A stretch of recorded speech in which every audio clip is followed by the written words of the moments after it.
Welcome, really nice to see you guys here. I'm Ed Walsh, CEO of a company called ChaosSearch. Actually, we're new to the Databricks ecosystem, but we've been delivering systems at scale for clients for years, and I'm going to go through some of that use case. But we're going to talk today about doing expanding log analytics and threat hunting, but doing it natively in Databricks. If you think about it, and I don't think I have to sell this crowd here, but the lakehouse is really foundational data architecture, especially for AI-driven world, and there's a reason for it. And we see the lakehouse architecture really driving forward, especially with all the announcements today, which were really powerful. But also, we see Databricks leading this charge. And there's a reason for it in the AI-driven world. You're able to do something like centralized data, also having governance. Think about the Unity catalog. You're also able to basically bring open data formats together, Delta Lake, but also an open execution engine called Spark. But it's about bringing new use cases together, bringing different groups into one governed data lake, or lake house. So, but there are areas where you're not able to do certain workloads, and especially limitations of capabilities, especially around operational analytics. Think log and event data. Think about your teams running operational or observability in the environment, which is like finding out their systems are up and running, are they being performant, are the things I need to look to in my systems, definition of observability, or in security, making your environment secure. But think log analytics. And what happens is some of the limitations, which we're going to go through, of what you can do in a lakehouse or in Databricks or any Spark environment comes to bear, and people are forced to keep two different silos. In fact, a lot of times we see Databricks and right next to it will be Elasticsearch cluster or OpenSearch clusters or Splunk or different environments, and they keep the data separate because of the specific use cases and type of queries and tools you need to use for those use cases. So it goes against the whole idea of bringing things together, new workloads, new capabilities, and users together. They're forced to have these different islands, which goes against it. But that's really where ChaosSearch is for years. We basically were built to bring this log analytics, operational analytics to the lake. And as I go through, I'm going to have one slide of what we do, but then I'm going to talk about how we're bringing it to Databricks today. And as I talk about what we do, you'll see a lot of architectural and also just how you build out architecture similar to what you do in Databricks and what we've done in our core product for the last couple of years. So if you look at what we've done, and this is our SaaS offering, basically we do Elasticsearch or OpenSearch replacement, which is not a lake environment. They're classic old servers. You have to do a data pipeline into a rigid schema, and you put data into memory. It's clusters of these systems to be performant, and we replace that with a lake-based environment with stateless compute. So simply stream your data, your log data, anywhere in the world into your object storage. Think Amazon S3, think Google GCS, ... Just simply put it in your environment is a key thing. And from there, we grab that data and we make it available for queries. We make views of the data based on RBACs to different groups, and those views are used by the Elasticsearch API. So you can do your own API calls, like you've always done Elasticsearch or OpenSearch, but also all the tooling works from those environments. So if you're using Kibana, now you can do Kibana directly on Databricks, or OpenSearch dashboards, or Grafana, all those tools will work. And in our console, in fact, we include limitless servers for OpenSearch dashboards. So because it's an Apache 2.0 tool, you can use as much as you want. But the key thing is, as users come in, they don't know that the data is just streaming in, they just query the data. So it's really good for observability teams. Again, is your system up and running, troubleshooting different environments, especially microservices or security. But we also see this user insight. If you're tracking app logs from a website, let's say you're a fintech company, these app logs have a whole bunch of business. Yes, it's about observability and security, but also data business. It's the digital footprints of all your clients in the environment. And this data is available live, real time in your environment, and you're able to go after it with different tool sets. So what you see is, listen, we provide live. What we mean by that is literally data's coming around the world, it's in your dashboard, time to glass, it's about a minute, and it's on your lake, it's in your object. The storage never leaves your own environment. And in the end, it reduces time, cost, and complexity.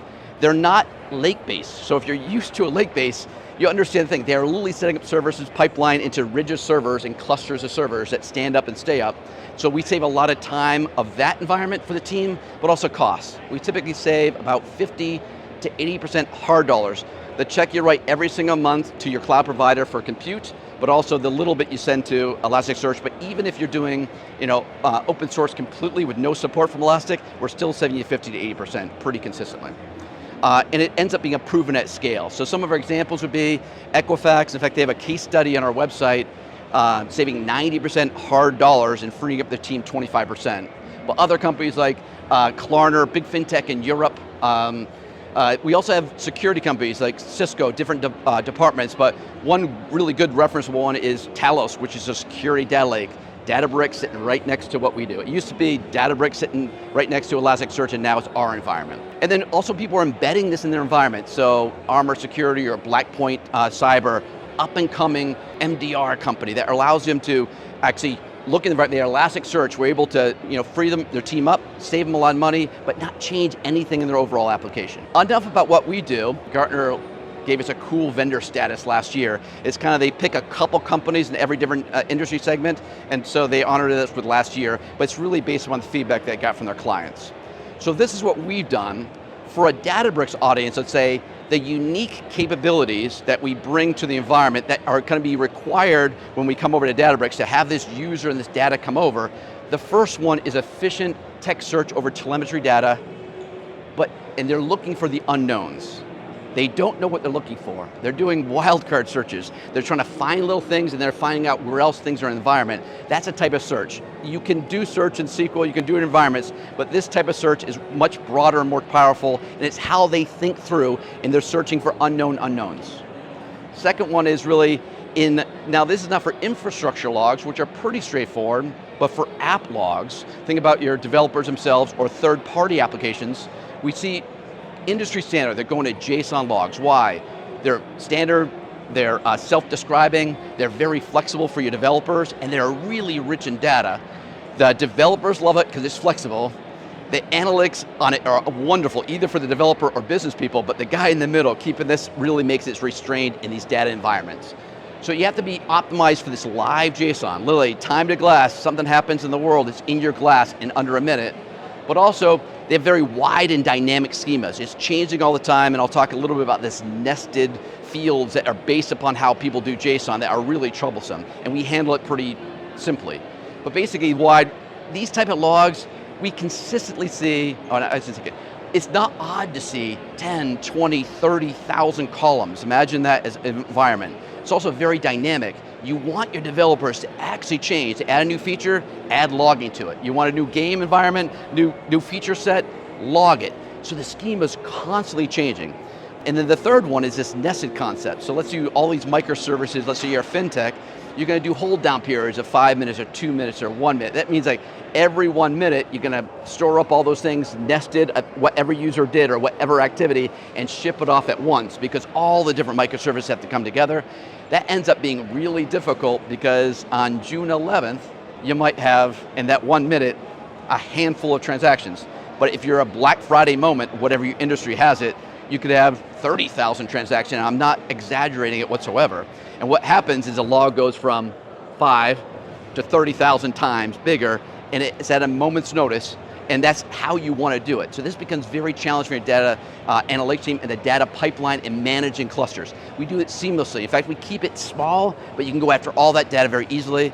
Typically, you're forced to make decisions of not keeping the data, storing it raw, hopefully no one asks for it, but we allow you to just stream it in and you get all that rich data for either the observability or the business team. And then really, the key thing we're bringing in is the tool set. This team, the way they think through problems, the way they search for environments, and the tools they use really require this Elasticsearch type of analytic queries, the full text search, but also they're used to using these tool sets. So if you're going to bring a team over, hey, I'm going to bring this consolidation on my Databricks, these different use cases together, it's great, but you don't want to tell the team, oh, you can't use the same tools, you have to change what you do, or let me teach you this new thing. With us, it's literally, bring that data over, here's your same tools, bring your dashboards, it just simply works like it did before, is a key message. And that's what we're really bringing, that it's not only the ELK API, but it's also the tool sets that you're used to in these environments. So what we announced today is basically we ported our entire platform to run natively in Databricks. So now what we do is simply stream your data into Delta Lake. We grab that data and we make it available for query.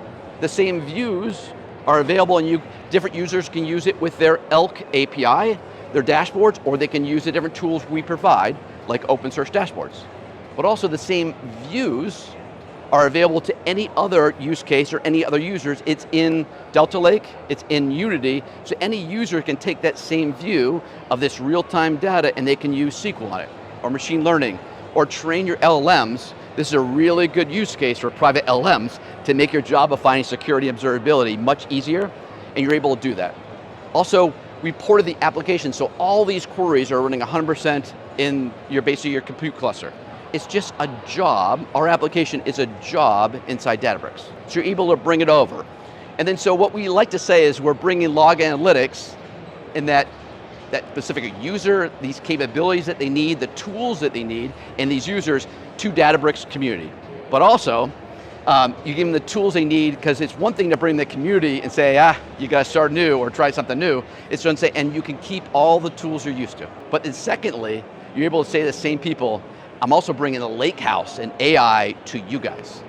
You can say, I'm going to give you the same capability. We're going to save the organizations 50 to 80% hard dollars. This ends up being millions of dollars for most Fortune 500 companies. But also, I'm able to give you more data, but I'm also going to give you all these tools. Let me show you all these world-class tools that as a Databricks group, you know exactly what that is. Machine learning, think about anomaly detection, think about all the things you can do with LLMs, all the things you are used to in your environment, or even SQL or notebooks, Python. All these capabilities just open up because the views are available now to do all these. These are not available to them if they're over in OpenSearch. So it's a 1-2 punch. It's an easy thing over. As an organization, you're building out the lakehouse, bringing it all together, consolidating it, but you're giving them what they need to do their job. You're not making them sacrifice and giving up something or relearning something, but you're also giving them a world of unbelievable capabilities that they just don't have currently. And then maybe to wrap it up, and we can take questions, but really in the end, it's about removing the silos. It's basically broadening out the lakehouse. What we're bringing, because we're adding these capabilities, you're going to bring new data. You already do log data in Databricks, that's not an issue, but you end up doing more like the app logs. You end up bringing more things in, because some of the data you've done just doing modeling at night, they need more. So you're going to bring more data in. You're still going to see the 50 to 80%, because you're going to do away with the entire silo, but then you're also going to add these capabilities. It's the capabilities they need to work and the work they need to do in Databricks, but also, would you like to do a full text search in your Databricks environment? Let's say you're not an observability or security person. There's uses for that. One is very clear. Let's roll these different use cases into one governed data lake, which is really to create the unified, and bringing in the right unified solution in the data lake. And the lakehouse is the perfect fit for this, but you need to have these couple capabilities. With us, we allow you to do that capabilities and bring these users over. It's proven at scale, and we also help you move those teams. We're used to moving these teams from what they're used to, OpenSearch or Elastic, onto the lake. And sometimes you have to help your team more, sometimes you have to less. It is humans you're moving over, and we're very good at doing that. Sometimes we help them just a couple different dashboards, do a little bit more, and we can handhold them to bring it over and make sure that they're successful and happy as they come into the platform. Now, and we're quite willing to do that. In fact, typically we do a POC, and what we mean by that is, come in, we run in parallel, you tell the other team, hey, just check it out, just run your queries, run your dashboards. If they're happy, then and only then do you turn off their environment. And we can help you as a team migrate those users and make sure they're happy and successful. Thank you.